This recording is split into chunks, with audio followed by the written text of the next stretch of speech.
নমস্কাৰ এই মুহূৰ্তৰ সময়ৰ প্ৰত্যেকগৰাকী জনতালৈ দিবলৈ লৈছো ডাঙৰ খবৰ আজি হৈছে 12 ডিসেম্বৰ আজি অসমৰ লাখ লাখ দুখীয়াসকললৈ কেইখনমান চৰকাৰী আঁচনি লৈ দিবলৈ লৈছো ডাঙৰ খবৰ তো যিসকল মানুহে ভিডিঅ'টোত ক্লিক কৰিছে অনুগ্ৰহ কৰি ভিডিঅ'টো স্কিপ নকৰি প্ৰথমৰ পৰা শেষ লৈ চাই থাকিব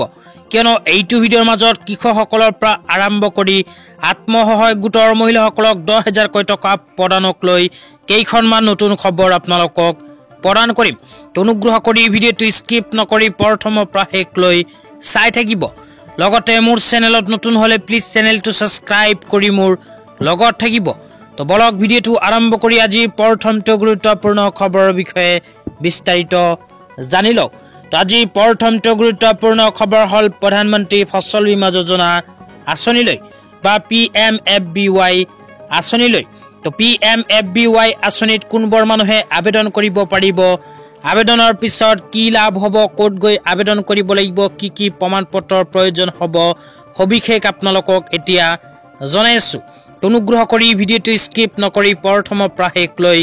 চাই থাকিব তো আপোনালোকে মোবাইল স্ক্ৰিনত চাব পাৰিছে প্ৰধানমন্ত্ৰী ফসল বীমা যোজনা আঁচনিলৈ এনেকৈ এখন আপডেট ইতিমধ্যে আমাৰ হাতত আহি পৰিছে তো ইয়াতে লিখা আছে প্ৰধানমন্ত্ৰী ফসল বীমা যোজনা তাৰ পিছত লিখা আছে 2016 চনৰ পৰা অসম ৰাজ্যত প্ৰধানমন্ত্ৰী ফসল বীমা যোজনা PMFBY ৰূপায়ণ কৰা হৈছে PMFBY জৰিয়তে অসম চৰকাৰে মূলতঃ অসমত শস্য বীমা সম্প্ৰসাৰণৰ লক্ষ্য লৈছে প্ৰাকৃতিক দুৰ্যোগ কীট পতংগ আৰু ৰোগৰ বাবে অধিসূচিত কৰা কোনো শস্য বিকল হলে কৃষকসকলে বীমা কভাৰেজ আৰু আৰ্থিক সাহায্য লাভ কৰিব PMFBY আঁচনিৰ অধীনত তো ইয়াতে কোৱা অনুযায়ী যিসকল কৃষকে খেতি বাতি কৰে সেই সকল কৃষকে খেতি বাতি কৰাৰ পিছত যদি PMFBY আঁচনিত নিজৰ খেতিডৰা অন্তৰ্ভুক্ত কৰে তেন্তে প্ৰাকৃতিক দুৰ্যোগ আৰু কীট পতংগৰ ফলত যদি কৃষকজনৰ খেতি বাতি ক্ষয়ক্ষতি হয় তেন্তে PMFBY আঁচনিৰ জৰিয়তে লাভ কৰিব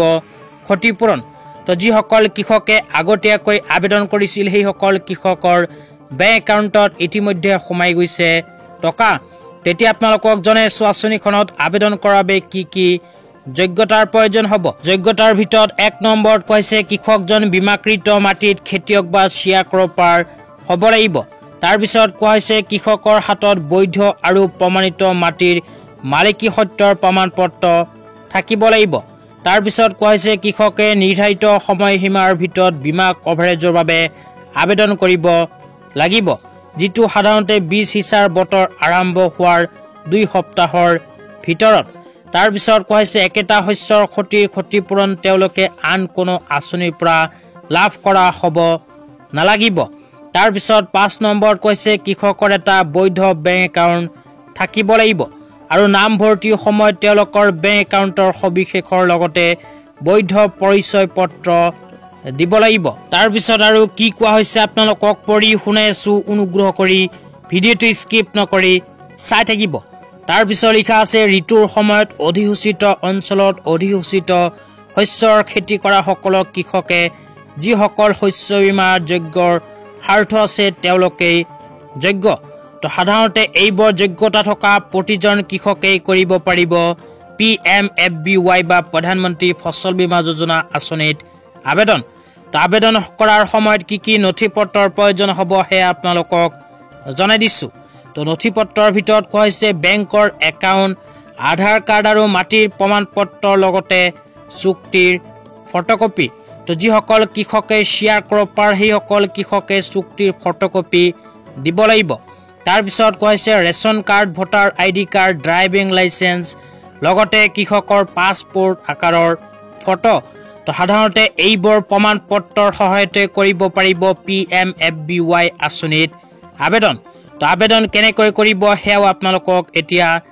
জনাই দিছো তো যিসকল কৃষকে নিজৰ খেতিডৰাক PMFBY আঁচনিত অন্তৰ্ভুক্ত কৰিব বিচাৰে সেই সকল কৃষকে নিজৰ জিলা কৃষি বিষয়াৰ কাৰ্যালয়ত গৈ যোগাযোগ কৰিব পাৰে অথবা আপোনালোকৰ বেংক ব্ৰাঞ্চতো গৈও কিন্তু এইখন আঁচনিত কৰিব পাৰিব আবেদন তো আবেদন সম্পৰ্কে যদি বিস্তাৰিত জানিব বিচাৰে তেন্তে এইটো ভিডিঅ'ৰ কমেন্ট বক্সত কমেন্ট কৰি জনাই দিব তেন্তে ইয়াৰ নেক্সট ভিডিঅ'ত PMFBY আঁচনিত কেনেকৈ আবেদন কৰিব পাৰিব সেয়া বিস্তাৰিত আপোনালোকক জনাই দিম। তেতিয়া আপোনালোকক দিবলৈ ওলাইছো আজি দ্বিতীয়টো খুবেই গুৰুত্বপূৰ্ণ খবৰ। তো অনুগ্ৰহ কৰি ভিডিঅ'টো স্কিপ নকৰি চাই থাকিব। তো আজি দ্বিতীয়টো গুৰুত্বপূৰ্ণ খবৰ হ'ল মুখ্যমন্ত্ৰী মহিলা উদ্যমিতা অভিযান আঁচনিলৈ। তো যিসকল SHG গোটৰ মহিলাসকলে মুখ্যমন্ত্ৰী মহিলা উদ্যমিতা অভিযান আঁচনিৰ 10,000 টকা পোৱাৰ বাবে ফৰ্ম ফিলআপ কৰি জমা দিছিল, সেইসকল মহিলাৰ বাবে অসম চৰকাৰে ইতিমধ্যে আৰম্ভ কৰিছে ভেৰিফিকেশ্যনৰ কাম। তো প্ৰতিগৰাকী আত্মসহায়ক গোটৰ মহিলাসকলৰ ঘৰে ঘৰে গৈ অংগনবাদী কৰ্মীসকলে কৰিব ভেৰিফিকেশ্যন। তো ভেৰিফিকেশ্যন কৰাৰ পিছত যিসকল আত্মসহায়ক গোটৰ মহিলাসকলে 10,000 টকা পোৱাৰ যোগ্য নহয়, সেইসকল মহিলাৰ নাম মুখ্যমন্ত্ৰী মহিলা উদ্যমিতা অভিযান আঁচনিৰ পৰা কৰ্তন হ'ব। লগতে যিসকল যোগ্য মহিলা সেইসকল মহিলাই অহা ফেব্ৰুৱাৰী মাহৰ 1 তাৰিখে লাভ কৰিব 10,000 টকা। লগতে যিসকল আত্মসহায়ক গোটৰ মহিলাসকলে এতিয়ালৈকে বেংক একাউণ্টৰ লগত আধাৰ কাৰ্ড লিংক কৰা নাই, সেইসকল আত্মসহায়ক গোটৰ মহিলাই অতি শীঘ্ৰেই বেংক একাউণ্টৰ লগত আধাৰ কাৰ্ড লিংক কৰিব লাগিব। কিয়নো অসম চৰকাৰে যেতিয়া মুখ্যমন্ত্ৰী মহিলা উদ্যমিতা অভিযান আঁচনি আবেদন কৰিব দিছিল, তেতিয়া কিন্তু প্ৰথমে উল্লেখ কৰিছিল যে বেংক একাউণ্টৰ লগত আধাৰ কাৰ্ড লিংক থকা আত্মসহায়ক গোটৰ মহিলা। তো সেইকাৰণে যদি বেংক একাউণ্টৰ লগত আধাৰ কাৰ্ড লিংক কৰা নাই তেন্তে অতি সোনকালে কৰি লওক। তেতিয়া আপোনালোকক দিবলৈ ওলাইছো আজি তৃতীয়টো খুবেই গুৰুত্বপূৰ্ণ খবৰ। তো আজি তৃতীয়টো গুৰুত্বপূৰ্ণ খবৰ হ'ল অৰুণোদয় আঁচনিলৈ। তো আপোনালোকক মোবাইল স্ক্ৰীনত দেখুৱাই আছো অসমৰ মাননীয় মুখ্যমন্ত্ৰী ডাঙৰীয়াই অৰুণোদয় আঁচনিলৈ এনেকৈ এখন আপডেট নতুনকৈ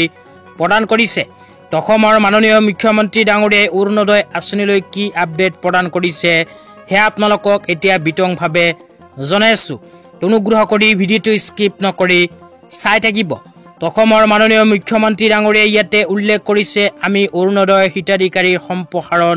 কৰিব বিচাৰোঁ। সেই হেতু অহা 15 পৰা 28 তাৰিখলৈ অনুষ্ঠিত হ'ব লগা গাঁও সভাসমূহত আমি নতুন হিতাধিকাৰীসমূহ বাছনি কৰিম। তো যিসকল মানুহে নতুনকৈ অৰুণোদয় আঁচনিত অন্তৰ্ভুক্ত হ'ব বিচাৰে সেইসকল মহিলাৰ বাবে আহি গ'ল